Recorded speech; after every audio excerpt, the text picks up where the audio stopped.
Hello YouTubers, Alaska Prepper here. Now ladies and gentlemen, on this video I want to talk to you about one of the greatest dangers that America faces.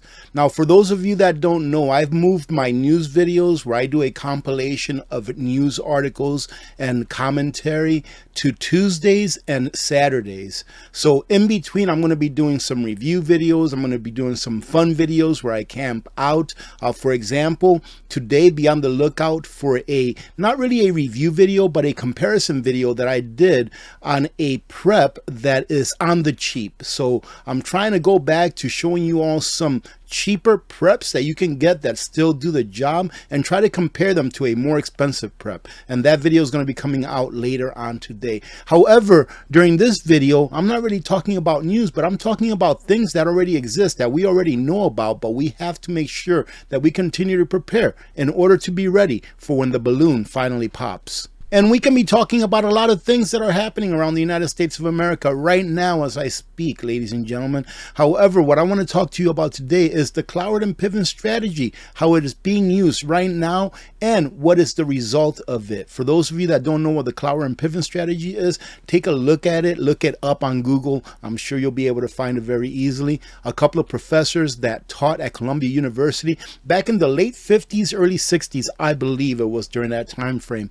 who said that if you want to take a free nation, a capitalist nation, and turn it into a communist nation, all you have to do is create institutions that the public becomes dependent on and then overwhelm those institutions where the public will be asking government for more of that same thing that government created that caused the problems that we have currently. Now let's take a look at what's going on with the finances of the United States of America, because that, in my opinion, is what's really going to bring things down, or is going to be the excuse that they use in order to bring the system down so that they can have their reset. Now, for those of you that may not be on the up and up on what's going on with our national debt, interest payments on our national debt, ladies and gentlemen, alone have gone up by $177 billion, or they've gone up by about 33%. And they've only got one direction to go, and that is up. Medicare spending, ladies and gentlemen, has increased by $126 billion, almost 20%. Again, Medicare is one of these institutions that is going to be overwhelmed and brought down to the point where it can no longer sustain itself, no matter what we do, no matter how much money we borrow, even if we can borrow. Medicaid spending increased by $24 billion, 4%. Pension benefits increased by $38 billion. FDIC spending amounted to $92 billion as the agency dealt with bank failures. Let's see, the U.S. has an unprecedented, almost incomprehensible $33.5 trillion national debt that has eclipsed the size of the economy. And this is how fast our national debt is going up. Is that when they wrote this article, it was at $33.5 trillion, and now I do believe that it breached the $34 trillion mark. Think about that, ladies and gentlemen. Those of you that may be a half centurion, as I call myself, 50 years old or older, remember back when you were a child, did you even know what $1 billion was? Did they even teach that in math? Did they teach what a trillion or a quadrillion or a quintillion dollars was? I think that in this generation's time span, we will be learning in mass what a quintillion or a quadrillion dollars is, because inflation, in my opinion, is the only way that the government is going to try to get out of the mess that it has put us into. We have a budget deficit in the United States of $1.7 trillion, and I do believe that it is going to grow to over $2 trillion this fiscal year. Families will be decimated by record high inflation and access to capital. Now, I asked myself when I read that the first time, what do they mean? Let's go ahead and break this down. Families will be decimated by record high inflation. I think we know what that means, ladies and gentlemen. It means that the price of things, not only are the price of things going to continue to escalate, but your pay, your wages will not be able to keep up with the price of things at the rate in which they go up. And the average family will not have access to capital. Now, what does that mean? In my opinion, that means a couple of things. One is that the average family is already debt saturated, meaning that they're probably living on debt, that they're having to use their credit cards, payday loans, buy now, pay later type of things in order to just get by. So they're debt saturated. There's no more debt that they can take out. There's no more debt that they will be loaned by a banking institution. That's the first thing. And the second thing, I believe, is that interest rates are going to stay high. They may lower as far as the bonds go for the government, but I believe that banks are going to keep interest rates high as far as loaning money out. Why? Because they know, ladies and gentlemen, that the American people are broke, and they know that they're taking a very big gamble when they loan money out as far as them being able to get it back. So the average family is not going to have access to capital, ladies and gentlemen, either from borrowing from a bank or just trying to keep up with inflation. Their capital is going to be going out the window. And all of the things that I'm telling you, ladies and gentlemen, about this article is in hopes that you will continue to prepare, that you will get prepared. Because when the system goes down, whatever part of it goes down, it is your preps that's going to get you through. It is your preps that's going to allow you to sustain the standard of living that you have been living all this time. At the very minimum, being able to feed your family, clothe your family, house your family, keep your family warm, etc. And listen to this. This has gone up since the last time I talked about it. Today, the average family of 4, ladies and gentlemen, is paying $14,700 yearly, or $1,224 more per month to purchase the same goods and services compared to when President Joe Biden took office. But it's not just the United States of America. This is happening all over the world, ladies and gentlemen. And as you can see, that people all over the world, including banks, have been buying gold like crazy. Why? Because they know and understand what real money is. I had an opportunity to speak to a very nice lady and her husband that were visiting here from India not too long ago.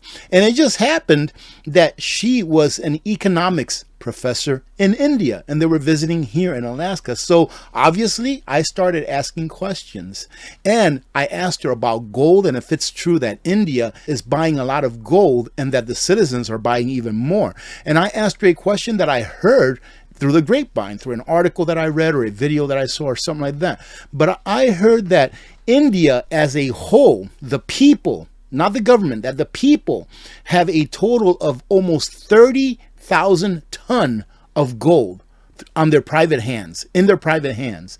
And she said, oh yeah, it's probably more than that. The government has a lot less gold than what the people have. And I'm like, wow.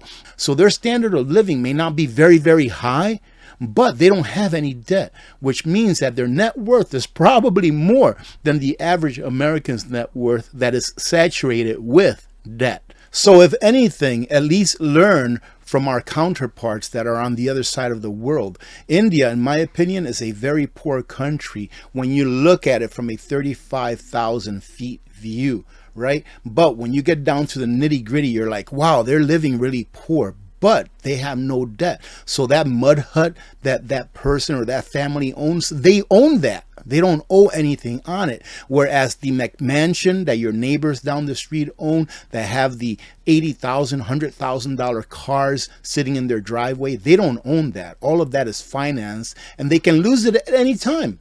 Most Americans are only 1 or 2 paychecks away from being out in the streets and losing their home or their vehicles.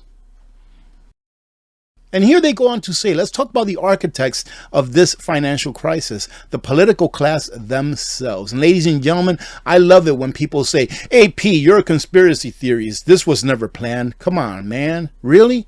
You don't think that the stuff that's going on now has been planned? It's happened before, and it's been adulterated onto us, the population, by the same people that did it to the population during their time 100 years ago. And it's going to happen again, ladies and gentlemen. But that's why you're here, so that you can at least become awake to the fact that you need to get prepared. And he says these financial virtuosos have mastered the art of spending money they don't have, all while smiling for the cameras and assuring their citizens that everything is under control. It's the ultimate magic trick, turning debt into the illusion of prosperity. Turning debt, just like that McMansion. It looks like they're rich, living in their McMansion and driving their $100,000 cars. But as soon as they miss 1 or 2 paychecks, they're out of there. It's all an illusion, ladies and gentlemen. Get out of debt the best that you can. I'm not a financial advisor. I have to say that because I'm on the internet. But I truly do believe it. Get out of debt the very best that you can. Because I believe that when the balloon finally pops, that they are going to use debt to steal from you your wealth, i.e. your assets. And here gets to the part where people will lose everything. Now let's talk about the debt enthusiasts, the bondholders, the people that buy the debt. These financial daredevils willingly lend money to countries fully aware that repayment is a disdained or distant dream. It's a game of financial chicken with both parties hurtling towards a collision course. But who cares when it's someone else's money? All of these hedge funds that are investing, they're not investing their money, they're investing your money, ladies and gentlemen, and a big pot of that money that they're investing, pension funds, your pension funds. So when I say that when they bring the system down, that everyone's going to lose everything, they have assets on paper, that paper is worth nothing. If you can understand that a dollar bill is a debt note, then you will also understand that anything, any asset, i.e. paper asset, that's denominated in dollar bills is a debt as well that's owed to you. What is it going to be worth to you when the dollar bill is worth nothing to anyone else around the world? Well, ladies and gentlemen, I hope that you're liking this new format where I do two, compilation news videos a week, where I'm throwing in a few reviews and or some comparisons for prepping on the cheap. And of course, we will be having a live stream tomorrow, Friday at 4 p.m. Alaska time, 8 p.m. Eastern time for the first time of 2024.